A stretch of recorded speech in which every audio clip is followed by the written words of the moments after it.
The crystalline spires of the Viridian Palace stretched toward twin moons, their violet light casting ethereal shadows across the marble floors.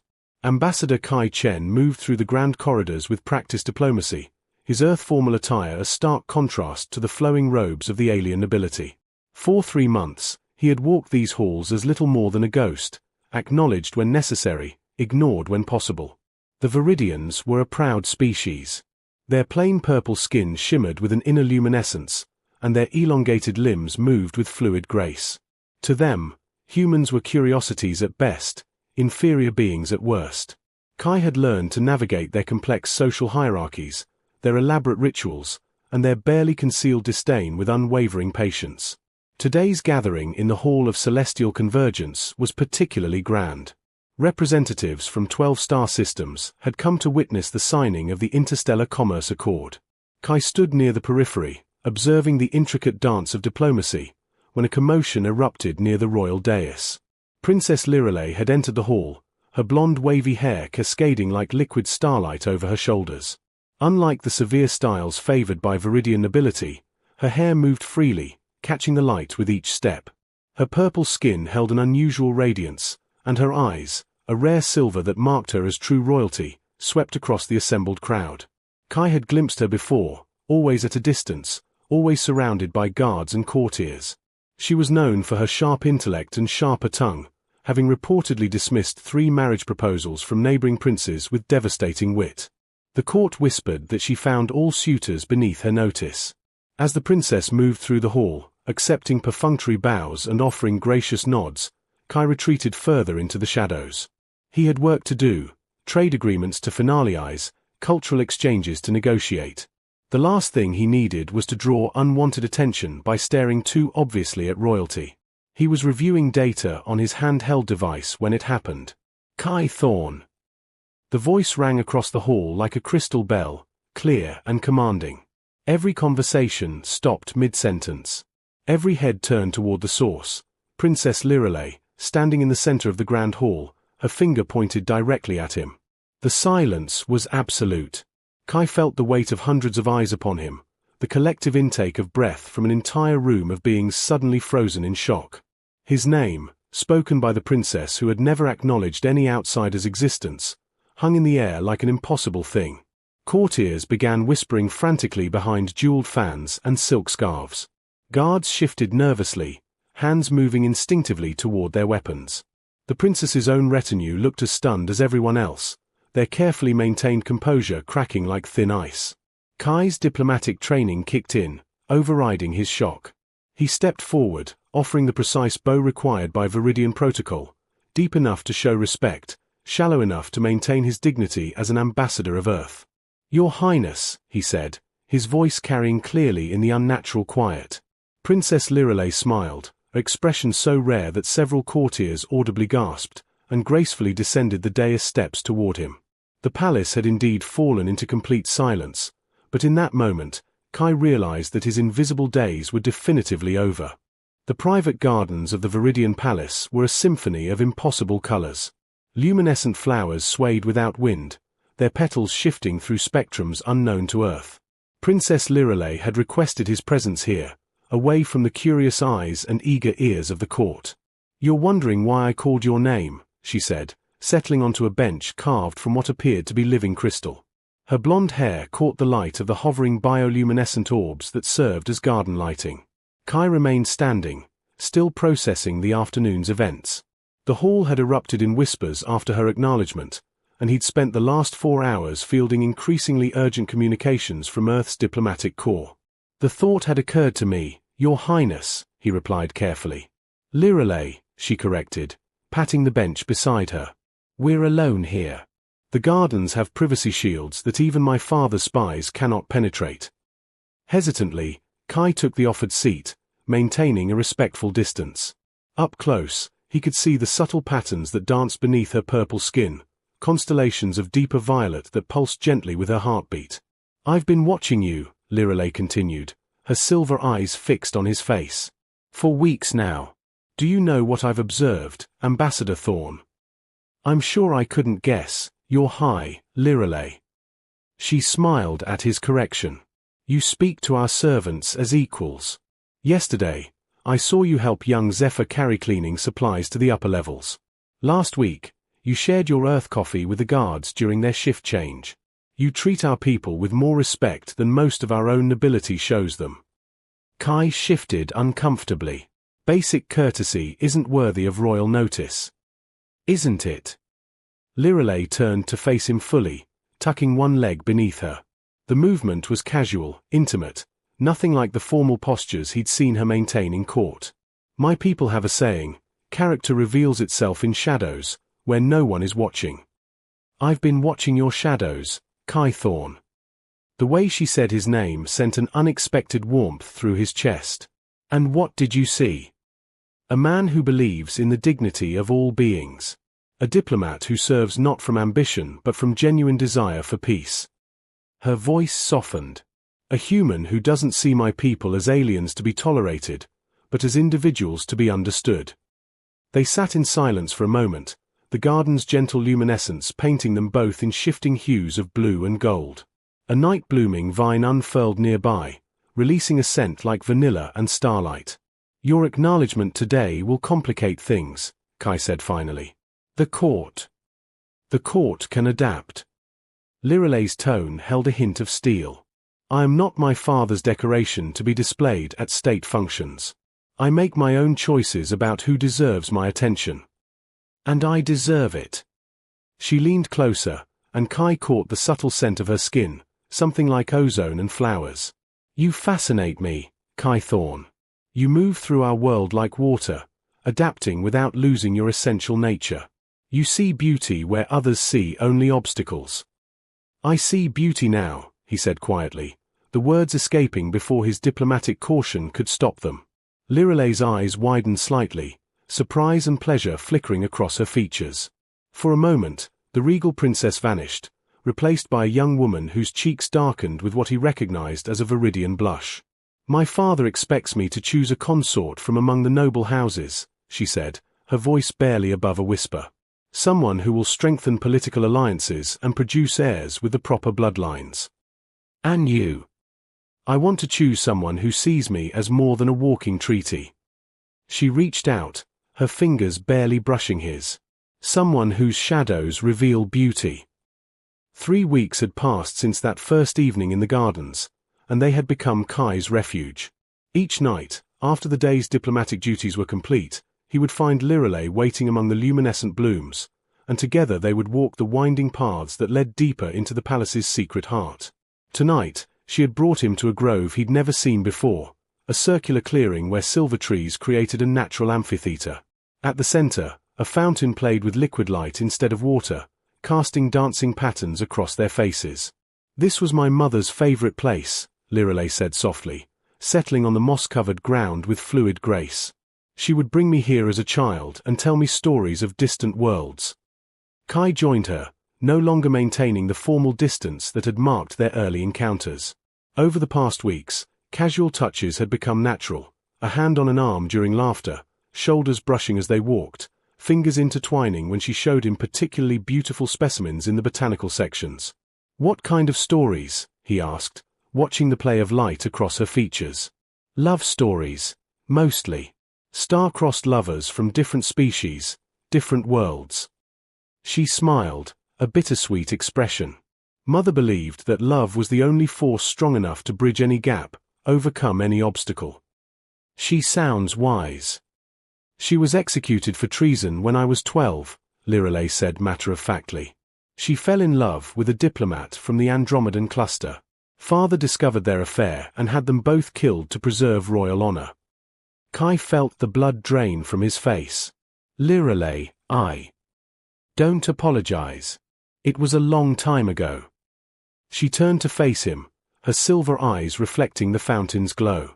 But it's why I've never allowed myself to care for anyone. Until now. The admission hung between them like a delicate bridge. Kai reached out, cupping her face gently in his palm. Her skin was warm, softer than he'd imagined, and he could feel the rapid pulse at her temple. I've been thinking about you constantly, he confessed. Every diplomatic meeting, every formal dinner, you're there in my mind. Your laugh, The way you tilt your head when you're thinking, how your eyes light up when you discover something new. Lirelei leaned into his touch, her own hand rising to cover his. This is dangerous for both of us. I know. He moved closer, until their faces were inches apart. Do you care? Not even slightly. When their lips met, it was like the collision of two different worlds, alien and human, royal and common, forbidden and inevitable. Her mouth was warm and welcoming, tasting of the exotic fruits they'd shared earlier. She made a soft sound of pleasure that sent heat racing through his veins. They kissed with the desperation of lovers who knew their time might be limited, hands exploring with gentle reverence. When they finally parted, both were breathing heavily. I've never felt anything like this, Lirelei whispered against his lips. Neither have I. Kai traced the elegant line of her collarbone, marveling at the way her skin seemed to glow brighter under his touch. You're extraordinary. She smiled, her expression pure and radiant. Show me how humans express affection. I want to learn everything about your world. So he taught her about gentle kisses along the throat, about the sensitivity of wrists and the hollow behind ears. She taught him about viridian erogenous zones, the base of the neck where purple skin deepened to violet, the inside of wrists where pulse points flickered with visible light. They spent hours in slow exploration, mapping the territories of desire across their different anatomies. When Lirelei finally fell asleep curled against his chest, Kai remained awake, watching the artificial dawn begin to lighten the sky beyond the garden walls. He knew they were dancing on the edge of a precipice. But as he felt her warm breath against his skin and the steady rhythm of her heartbeat, he realized he would gladly fall if it meant holding on to this perfect, impossible moment. The summons came at dawn, delivered by a servant whose purple hands trembled as she handed Kai the royal seal. His presence was required immediately in the throne room, alone. King Vorthak sat upon the celestial throne like a monument to imperial power. His skin was darker than his daughter's, a deep violet that seemed to absorb light rather than reflect it. Ancient scars marked his arms and face, remnants of the conquest wars that had unified the Viridian star system under his rule. Ambassador Thorn, the king's voice resonated through the vast chamber. You have been seen entering my daughter's private gardens. Repeatedly. Kai maintained his diplomatic composure despite the ice forming in his stomach. Princess Lirelei has been gracious in sharing her knowledge of Viridian botany. It aids in my cultural understanding. Cultural understanding. The king's laugh was like grinding stone. Is that what humans call it? Before Kai could respond, side doors opened and Lirelei strode in, her chin raised in defiance. She wore formal court regalia, flowing robes that emphasized her royal status, but her blonde hair remained unbound, a subtle act of rebellion. Father, if you wish to question Ambassador Thorn's conduct, I demand to be present. Lirelei, this does not concern. Everything concerning Ambassador Thorn concerns me. She moved to stand beside Kai, close enough that he could feel the determination radiating from her. I am the one who sought his company. King Vorthak's eyes narrowed. Are you admitting to an improper relationship? I am admitting to nothing improper, Lirelei replied coolly. Kai Thorn is an honorable man who has shown nothing but respect for our customs and our people. If you find fault with his character, the problem lies in your perception, not his actions.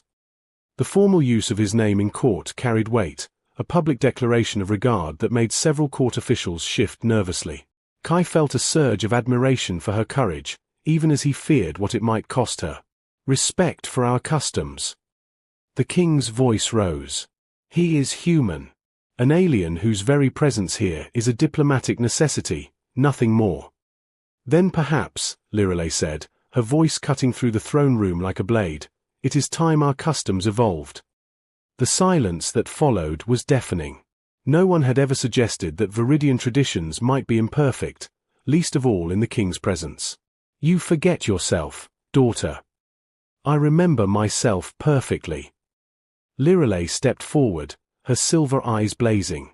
I remember that I am a princess of Viridian, with the right to speak my mind. I remember that you taught me to value honor, integrity, and courage above all else. If those lessons have any meaning, then you must acknowledge that Ambassador Thorn possesses all three qualities in abundance. Kai watched the interplay between father and daughter with growing admiration and terror. This was a battle for Lirelay's future, and she was fighting it with weapons forged from her own principles. Your mother had similar ideas about evolution, the king said coldly. You know how that ended. Lirelay flinched as if struck, but her voice remained steady. Mother's mistake was not loving someone different from herself. Her mistake was hiding it from you instead of trusting in the love you once shared. For a moment, King Vorthak's expression softened, and Kai glimpsed the man behind the crown, a father who had lost both wife and innocence to the brutal necessities of rule. I will not lose another daughter to impossible dreams, the king said quietly. You won't lose me, father. But you cannot keep me, either, by forbidding me to choose my own path. Lirelay turned to face the assembled court, her voice carrying to every corner of the vast room. I, Princess Lirelay of the Royal House of Viridian, formally declare my intention to court Ambassador Kai Thorn of Earth, with all the rights and privileges such courtship entails under our law. The pronouncement sent shockwaves through the throne room. Several courtiers gasped openly, while others began whispering frantically. A formal declaration of courtship, once made, could only be dissolved by mutual consent or royal decree, and royal decrees overruling a princess's romantic choices had not been issued in over 2 centuries. King Vorthak stared at his daughter for a long moment, weighing politics against paternal love, tradition against the changing realities of an interconnected galaxy. The formal courtship period is 1 year, he said finally. If, at the end of that time, you still wish to proceed, I will consider your request for marriage. It wasn't approval, but it wasn't condemnation either. Lirelay smiled, an expression of pure triumph and joy. Thank you, father. As they left the throne room together, Kai felt the weight of hundreds of stares, but also the warm pressure of Lirelay's hand in his, a public claim that sent his heart soaring even as it marked him as the most watched man in the galaxy. 6 months into their formal courtship, Kai and Lirelay had become the most scrutinized couple in galactic history. Every gesture was analyzed, every public appearance dissected by political commentators across 12 star systems. Yet somehow, under the pressure of constant observation, their bond had only grown stronger. Tonight, they stood together on the palace's highest balcony, watching the dance of 3 moons across the Viridian sky. The formal reception celebrating the signing of the expanded Earth-Viridian Treaty had ended hours ago, but Kai still wore his ceremonial diplomatic uniform while Lirelay had changed into a flowing gown that seemed to capture starlight in its fabric. The Earth delegation was impressed with you tonight, Kai said, his arm wrapped around her waist. Ambassador Chen told me you speak better diplomatic standard than most career diplomats. Lirelay leaned against him, her blonde hair spilling over his shoulder. I've had an excellent teacher. Though I notice you still haven't mastered the formal Viridian greeting properly. I thought I was getting better. You sound like you're ordering dinner instead of expressing respectful salutation. She laughed, the sound like silver bells in the night air. It's rather endearing, actually. They had developed their own language over the months, a blend of human affection and Viridian courtship rituals that delighted them both. Kai had learned to read the subtle color changes in her skin that indicated mood, while Lirelay had mastered the art of human kissing with an enthusiasm that left him breathless. There's something I need to tell you, Lirelay said, turning in his arms to face him directly. Father called me to a private audience this morning.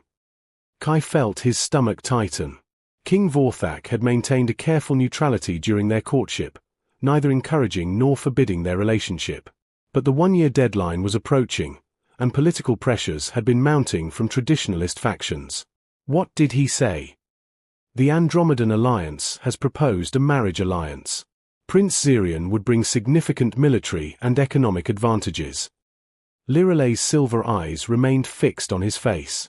Father wanted me to know my options before making a final decision about us. And what did you tell him? I told him, Lirelay said, her hand rising to cup his cheek, that I had already made my choice the night you first kissed me in Mother's garden. That I would rather rule alone than spend my life with someone who doesn't understand that the most beautiful flower is the one that blooms despite impossible odds. Kai closed his eyes, overwhelmed by the magnitude of what she was offering, and what she was sacrificing. Lirelay, the political implications. Will sort themselves out, she finished firmly. The galaxy is changing, Kai. Species are intermarrying throughout the outer systems. Earth and Viridian can lead that change, or be dragged into it. I prefer to lead. She was right, and they both knew it. The old barriers between species were crumbling as trade and communication increased. Their relationship had become a symbol of that new reality, watched and debated across the known worlds. I love you, Kai said simply, the words carrying the weight of certainty. Not just for your courage or your brilliance, but for the way you see possibilities where others see only problems. You've changed my entire understanding of what love can be. Show me, she whispered, her lips brushing against his. This time, when they kissed, it was with the passion of committed lovers rather than careful suitors. Months of restrained public affection erupted into desperate need. His hands tangled in her hair while hers worked at the fastenings of his uniform jacket. They made love under the light of 3 moons, their bodies finding perfect harmony despite their different origins. Lirelay's skin glowed brighter as pleasure claimed her, creating patterns of light across their intertwined forms. Kai whispered words of love and devotion in both languages while she responded in musical Viridian phrases that needed no translation. Later, as they lay wrapped in each other's arms, Lirelay traced lazy patterns on his chest. I have an announcement to make, she said softly. Another one? You've already scandalized 2 galaxies. This one's different. She propped herself up to look at him, her expression glowing with more than just post-passion radiance. I'm pregnant. Kai's world stopped, then exploded into joy so intense he could barely speak. Are you sure? Viridian women know immediately. It's biological. She smiled, pure happiness radiating from every feature. Our child will be living proof that love truly can bridge any gap, overcome any obstacle. Just like Mother always said. As if in response to her words, the palace's communication array lit up with incoming messages from across the galaxy. The formal announcement wouldn't be made for days, but somehow the universe seemed to sense that something momentous had occurred. Kai pulled Lirelay closer, his hand settling protectively over her still flat stomach. Tomorrow would bring new challenges, new opposition, new battles to fight. But tonight, under the light of alien moons, with the woman he loved carrying their child, he understood exactly what his father-in-law-to-be would soon learn. Some loves are powerful enough to change the course of worlds. And this was one of them. The end claude is AI and can make mistakes. Please double-check responses.